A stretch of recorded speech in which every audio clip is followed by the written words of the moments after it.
ఓం మహాగణాధిపతయే నమః. ఓం గురుభ్యో నమః. ఓం శ్రీమాత్రే నమః. పరమేశ్వర స్వరూపమైనటువంటి జ్యోతిష, వాస్తు మరియు ఇతర అనేకమైనటువంటి శాస్త్రములను మనకు అందించినటువంటి మహర్షులకి నమస్కారం. హయగ్రీవ హయగ్రీవ హయగ్రీవేతి యో వదేత్తస్య నిస్సరతే వాణి జహ్నుకన్యా ప్రవాహవత్. అరుణాం కరుణాతరంగితాక్షీం ధృతపాశాంకుశపుష్పబాణచాపాం అనిమాదిభిరావృతాం మయూకైః అహమిత్యేవ విభావయే భవానీం. శ్రీమాత్రే నమః. మనం ఈరోజు చెప్పుకోబోయేటువంటి టాపిక్ ఏమిటి అంటే, మే 2వ తేదీ నుంచి గురువు మారనున్నాడు. మరి మేలో మారితే ఇప్పటి నుంచి ఎందుకు చెప్తున్నారండి అంటే, ఎప్పుడు కూడా లాంగ్ టర్మ్ ప్లానెట్స్ అంటారు. అంటే లాంగ్ టర్మ్లో ఎక్కువ కాలం ఒక రాశిలో ఉంటాయి. అవి ఇంకో 2 నెలల్లో మారబోతుంది. కాబట్టి ఈ 2 నెలల తర్వాత మారబోతుంది. కాబట్టి ప్రతి గ్రహము కూడా, అంటే అందులో చిన్న గ్రహాలు అంటే షార్ట్ టర్మ్గా తిరిగేటువంటివి ఉంటాయి, ఎక్కువ కాలం ఒక్కొక్క రాశిలో ఉంటాయి. అందులో గురువు ఒకడు. అంటే గురుగ్రహం మనకి సంవత్సర కాలం, సంవత్సరం మీద ఇంకొన్ని రోజులు ఎక్కువే ఉంటాడు ఒక్కొక్క రాశిలోని. అదేవిధంగా శని 2.5 రోజులు, రాహువు కేతువు 1.5 సంవత్సరాలు ఉంటారు. వీటి ఇంపాక్ట్ కూడా మీ లైఫ్లో పెద్ద పెద్ద ఇన్సిడెంట్స్కి ఉంటుంది, పెద్ద పెద్ద నిర్ణయాలు తీసుకోవడానికి. అంటే ఎటువంటివి?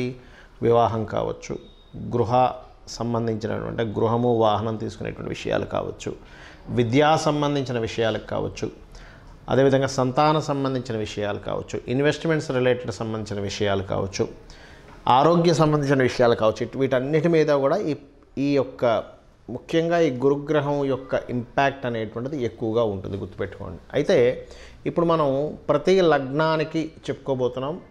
ఈ చెప్పుకోబోయేటువంటి అంశంలో ఒక విషయం మీరు ముఖ్యంగా గుర్తుపెట్టుకోండి. అదేమిటి అంటే, మీకు గనక మీ జన్మజాతకంలో విపరీత రాజయోగాలు, నీచభంగ రాజయోగాలు, మంచి ధనయోగాలు నడుస్తుంటే, ఈ గురువుకు సంబంధించిన దాంట్లో ఏదైనా నేను మీకు చిన్నపాటి మైనస్ ఉన్నట్టుగా చెప్పినట్లయితే కూడా మీరు దాన్ని ఏం పట్టించుకోవాల్సిన అవసరం లేదు, గుర్తుపెట్టుకోండి.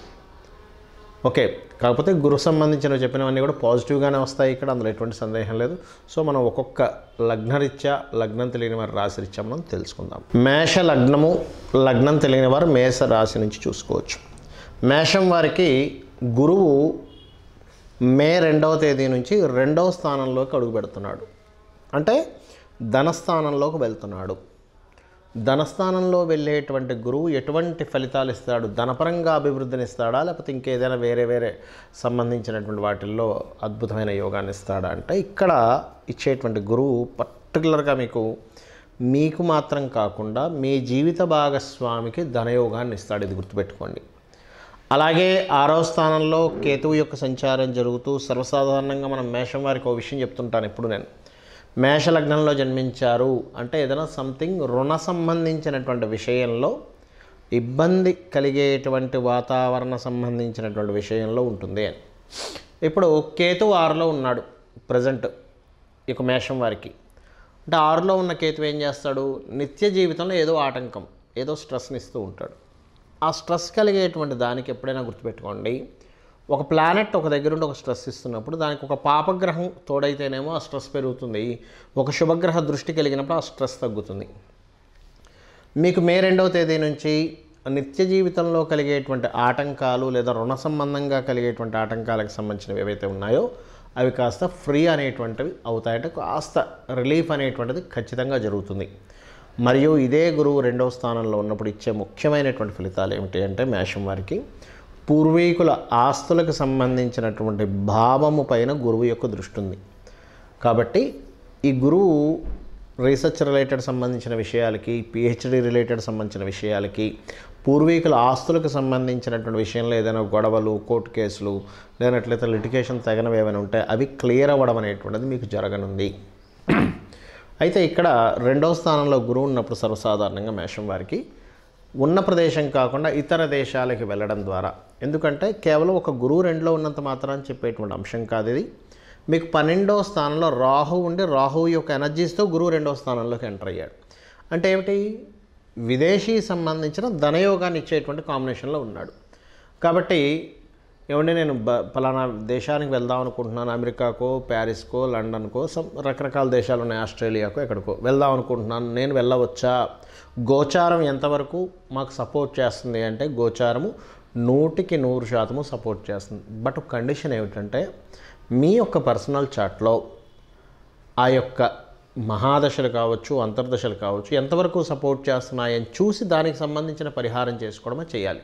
సరే, మీ ఒకవేళ ఉదాహరణకి మీ జన్మజాతకంలో పెద్దగా సపోర్ట్ లేదు, కానీ మేషం వారికి విదేశాలకు వెళ్ళడానికి మంచి సపోర్ట్ ఉంది, మరి ఇప్పుడు ఏం చేయాలి అంటే చాలా సింపుల్. ఏమిటి అంటే ఇక్కడ రోజుకి 2 సార్లు హనుమాన్ చాలీసా కనుక చదువుకున్నట్లయితే 100% మీరు ఏదైతే విదేశాలకు వెళ్ళి ఉద్యోగం చేద్దామనో, వ్యాపారం చేద్దామనో, చదువుకుందాం అనుకుంటుంటారో ఆ విదేశీ యోగం ఖచ్చితంగా కలిగి తీరుతుంది. అలాగే ఈ గురువు 2వ స్థానంలోకి వెళ్ళినటువంటి గురువు అక్టోబర్ మాసంలో మరలా వక్రిస్తాడండి. అంటే October, middle of the October వరకు దీని ప్రభావం ఎక్కువగా ఉంటుంది. ఇప్పుడు నేను చెప్పినటువంటిది అక్టోబర్ దాటిందా దీని ప్రభావం అనేటువంటిది నార్మల్గా మళ్ళీ లగ్నంలోకి రావడం వల్ల అప్పుడు కలిగే ఫలితాలు ఏమిటంటే వివాహ సంబంధించిన విషయంలో ప్రోగ్రెస్ ఉండడము అక్టోబర్ నుంచి, సంతాన సంబంధించిన విషయంలో మీరు అంటే ఒక్కోసారి చూడండి సంతానం కోసం ప్రయత్నం చేస్తూ ఉంటాం, ఆ ప్రయత్నాలు ఫలించడం జరుగుతుంటుంది. కాకపోతే అక్టోబర్ నుంచి ఎప్పుడైతే గురువు వక్రించాడో మరలా మీరు ఎవరికైనా అప్పులు ఇవ్వడం, ధనాన్ని ఇవ్వడం, తీసుకునే విషయాల పట్ల మాత్రం ఖచ్చితంగా జాగ్రత్త వహించాలి, ఇది గుర్తుపెట్టుకోండి. అయితే రెండులోకి వెళ్ళినటువంటి గురువు ఉద్యోగ సంబంధించిన విషయంలో కూడా గ్రోత్ ఇస్తాడు. కాకపోతే ఉన్న ప్రదేశంలో కాకుండా మారడం ద్వారా, ఇందాక నేను చెప్పినట్టుగా విదేశాలకు వెళ్ళడం ద్వారా, ఇటువంటి వాటి ద్వారా ఇస్తాడు.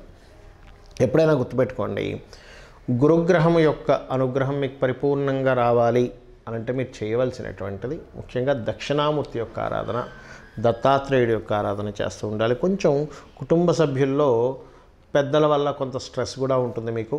ఈ ఆరాధన కనుక చేసుకుంటూ గోవుకి గోధుమ రవ్వ మరియు, ఎందుకంటే మీకు పంచమాధిపతి రవి అవుతాడు కాబట్టి గోధుమ రవ్వ మరియు అదేవిధంగా అరటికాయలు తినిపించినట్లయితే అన్ని విధాలు బాగుంటుంది. చాలామందికి వాళ్ళ లగ్నము, వాళ్ళ రాశి, వాళ్ళ నక్షత్రం ఏమీ తెలియదు.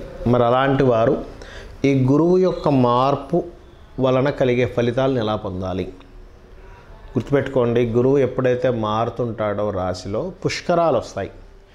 మీకు పుష్కరాలు ఎక్కడొచ్చాయో ఆ పుష్కరాలకు వెళ్ళి అక్కడ స్నానం చేయడం ద్వారా గురువు ఇచ్చేటువంటి సంపూర్ణమైనటువంటి శుభ ఫలితాలు జరుగుతాయి. ఒకటి గుర్తుపెట్టుకోండి.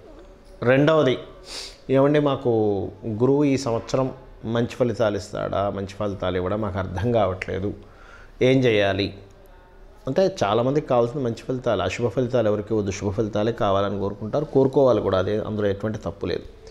మరి దానికి ఏం చేయాలంటే ఒకటే గుర్తుపెట్టుకోండి.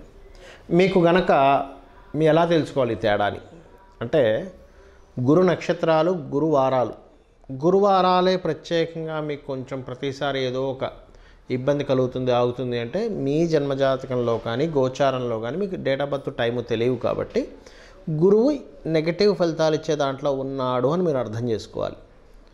గురు నక్షత్రాలు అని చెప్పాను, ఏమిటవి? పునర్వసు, విశాఖ మరియు పూర్వభాద్ర. ఈ నక్షత్రాల్లో కూడా మీకు ఏదైనా ఒక పని అవ్వాల్సింది ఆగిపోయింది. అంత దూరం ప్రయాణం చేసి వెళ్ళామండి, అవ్వలేదండి, తీరా దగ్గరికి వెళ్ళాక ఆయన మళ్ళీ రేపు రమ్మన్నాడు, లేనట్లయితే ఇక రకరకాలు చెప్తూ ఉంటాం, వేస్ట్ అయిపోయింది, ఇవాళ ఏదో బిజినెస్ సాగుతుంది కూడా సాగలేదు. ఇవన్నీ గురు నక్షత్రాల్లో గురువారాల్లో జరుగుతున్నాయి అంటే మే మాసం నుంచి మారిన గురువు మీకు అనుగ్రహాన్ని అందించలేకపోతున్నాడు. అప్పుడు మరి ఏం చేయాలి అంటే సింపుల్గా ఒకటే గుర్తుపెట్టుకోండి, దక్షిణామూర్తి స్తోత్రం కానీ లేనట్లయితే తారాదేవి యొక్క అష్టోత్తరం చదువుకోవడం కానీ,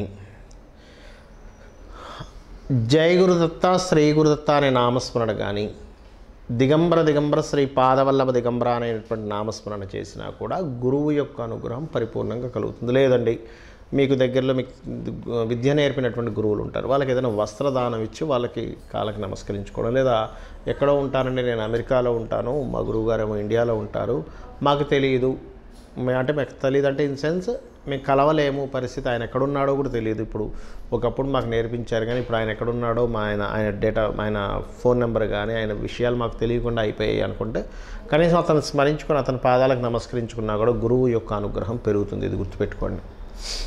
అదేవిధంగా గురువారాలు మీకు ఎక్కువగా ఎఫెక్ట్ ఎక్కువగా వస్తుందంటే గురువారాలు ఉపవాసం ఉండండి. గురువారాలు దానం చేయండి. ఎటువంటి దానాలు ఇవ్వాలి? శనగలు, పసుపు రంగు వస్త్రము దానంగా ఇవ్వండి. అదేవిధంగా గురువారాల పూట గోవులకి అరటికాయలు తినిపించండి. పసుపు, గంధము లాంటి పదార్థాలని మీరు దానంగా ఇవ్వండి ఆలయాల్లో. అదేవిధంగా పసుపు వర్ణము కలిగినటువంటి పుష్పాలతో దక్షిణామూర్తిని సేవించండి. ఇవన్నీ కూడా ఏం చేస్తాయంటే గురుగ్రహ సంబంధించినటువంటి ఏవైతే మీకు నెగటివ్గా ఎఫెక్ట్స్ వస్తున్నాయో అవన్నీ తగ్గిస్తుంది. అలా అని చాలామంది తెలియక ఏం చేస్తారంటే, ఏమంటే నాకు గురువు బాలేడు అందుకే నేను కనకపుష్య రాగం పెట్టేసుకున్నాను అంటాడు. అలా పొరపాటును కూడా చెయ్యకూడదు. ఎందుకంటే చెప్తాను చూడండి. మీ దగ్గర కొన్ని కూరగాయలు ఉన్నాయనుకుందాం, వంకాయలు ఉన్నాయనుకుందాం, అంటే చిన్న ఎగ్జాంపుల్ కోసం. అందులో పుచ్చిపోయినవి, పాడైపోయినవి ఉంటాయి, బాగున్నవి ఉంటాయి. ఇప్పుడు మీరు పుచ్చిపోయినవి వండుకొని తింటారా, బాగున్నవి తింటారా? బాగున్నవే తింటాం. ఎందుకంటే పుచ్చిపోయినవి ఎందుకు తినము అంటే, అమ్మ పుచ్చిపోయినవి ఎలా తింటామంటే కడుపులోకి వెళ్తుంది, ఇబ్బంది కదా అని కదా. మరి గురువు మీకు పాడు చేస్తున్నప్పుడు గురువారాలు ఉపవాసం ఉండాలి, అంటే వదిలేయాలి కొన్నిటిని. గురువుకు సంబంధించినటువంటి దానాలు ఇవ్వాలి. అంతేగాని గురువు గ్రహానికి సంబంధించినటువంటి రత్న ధారణ చేయకూడదు. రత్నం అనేటువంటిది ఏంటంటే ఆ ఎనర్జీని ఇచ్చేటువంటిది. ఇప్పుడు మీకు ఆల్రెడీ నెగటివ్ ఫోర్స్ రూపంలో గురుగ్రహానికి సంబంధించింది వస్తుంది. అలాంటప్పుడు మీరు తీసుకొచ్చేసి మళ్ళీ రత్నం పెట్టుకుంటే ఎలాగా? అది ఇంకొంచెం పెరుగుతుంది దాని ప్రభావం అనేది. సాధారణంగా చాలామందికి ఏంటంటే రత్నము ఏది ధరించాలో చాలామందికి తెలియదు. మాకు ఈ పలానా మహాదశ నడుస్తుంది, శనిదశ నడుస్తుంది, నీలం పెట్టేసుకున్నాను, గురుదశ నడుస్తుంది, కనకపుష్యరాగం పెట్టేసుకున్నానండి, చంద్రదశ నడుస్తుంది, ముత్యం పెట్టేసుకున్నానండి అంటారు. అది పూర్తిగా తప్పు, గుర్తుపెట్టుకోండి. చలికాలం నడుస్తుందండి అందుకని ఐస్ క్రీమ్ తింటున్నాను అంటారు ఎవరైనా. ఎందుకంటారు? చలికాలం అండి చల్లగుంది కాబట్టి ఐస్ క్రీమ్ తినేస్తున్నాను అన్నారు కదా. ఎందుకంటారు అంటే మీకు ఏది యోగ్యవంతంగా ఉంది, మీ ప్లానెట్స్లో ఏది యోగ్యవంతంగా ఉంది దానికి సంబంధించిన రత్నం పెట్టుకోవాలి. కొంతమందికి దురదృష్టవశాత్తు ఏ ప్లానెట్ యోగ్యవంతంగా ఉండదు. చాలా రేర్ కేసెస్, కోర్టులో ఒకటి ఉంటుంది, వాళ్ళు రత్నం అసలు పెట్టుకోకూడదు, గుర్తుపెట్టుకోండి. అలాంటి వాళ్ళు మీకు యోగ్యవంతంగా ఉండేటువంటి గ్రహం ఏదైతే ఉందో, ఇప్పుడు నడుస్తున్న మహాదశ ఏదైతే ఉందో తత్సంబంధించినటువంటి రూపు ఉన్నటువంటిది వేసుకోండి మెడలో. లేదా రుద్రాక్ష వేసుకోండి. రుద్రాక్షకి నో సైడ్ ఎఫెక్ట్స్. ఆ రుద్రాక్షలో కూడా కెరీర్ కోసం దశముఖి వేసుకోండి, వ్యాపార లాభం కోసం 11 ముఖి వేసుకోండి.